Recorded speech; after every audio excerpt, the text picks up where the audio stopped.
चुनाव प्रचार भी खत्म हो गया, चुनाव भी कैसे देखते हैं, कितने प्रतिशत वोटों की उम्मीद है कांग्रेस? देखिए, चुनाव है, बड़ा अच्छा चुनाव है।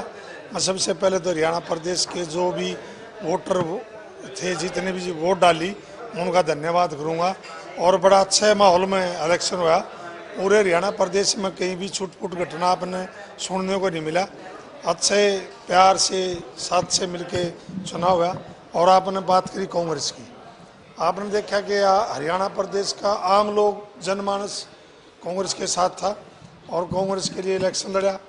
और अगर सीट की आप बात करोगे तो अब इलेक्शन हो लिया, हम 10 की 10 भी सीट जीत सकते हैं, ये हमारा पूरा भरोसा भी है, अनुमान भी है।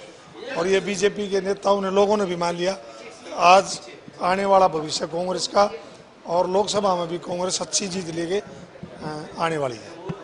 कहीं ना कहीं वोट प्रतिशत बहुत कम देखने को मिला। देखिए, वोट परसेंटेज जो कम हुआ, उसका एक सबसे बड़ा कारण मैं मानूंगा गर्मी। उस दिन आप 48-49 डिग्री सेल्सियस गर्मी थी।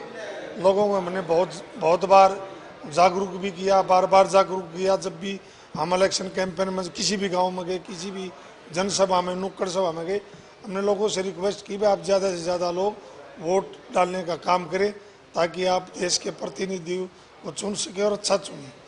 लेकिन गर्मी का एक बड़ा कारण था, जो हमारा मानना है ये सबसे बड़ा कारण था। चुनाव आयोग की कहीं ना कहीं व्यवस्था पे सवाल निशान खड़े हो रहे हैं कि जैसे कि कहीं पानी की व्यवस्था नहीं थी, देखिए शेड की व्यवस्था नहीं देखिए थी। इस बात खासकर ग्रामीण इस क्षेत्रों इस में बात में कोई शक नहीं।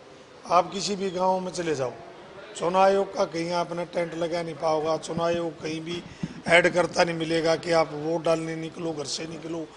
आप किसी भी बूथ पे, स्कूल में चले जाओ, कोई वहाँ प्रबंध नहीं था। सारा प्रबंध कोई भी पार्टी है अपने स्तर पर अपने आप किया।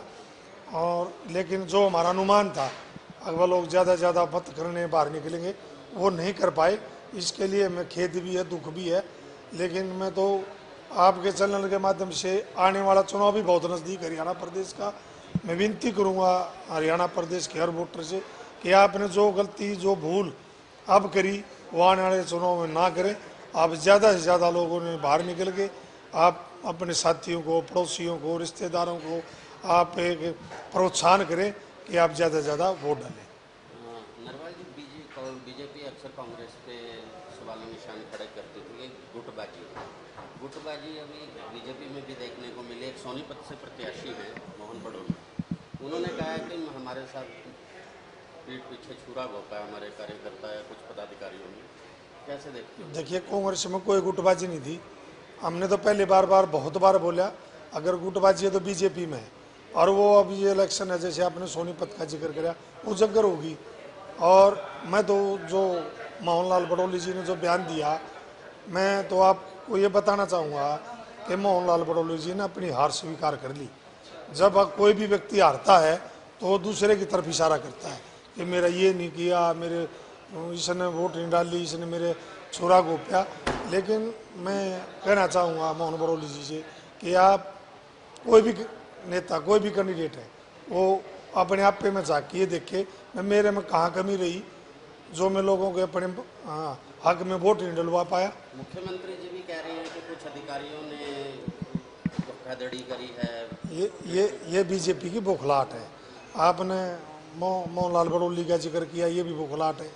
हमारे जो पूर्व मुख्यमंत्री हैं मनोहर लाल खट्टर जी, वो एक बौखलाहट है। उन्होंने ये पता चल गया अगर हरियाणा प्रदेश की आपकी छुट्टी होने वाली है, 9.5 साल का जो इनका कर्म किया इन्होंने लोगों के साथ, आप देखो, किसी भी व्यक्ति ने सबसे पहले मान और सम्मान की जरूरत होती है, काम बाद की बात है।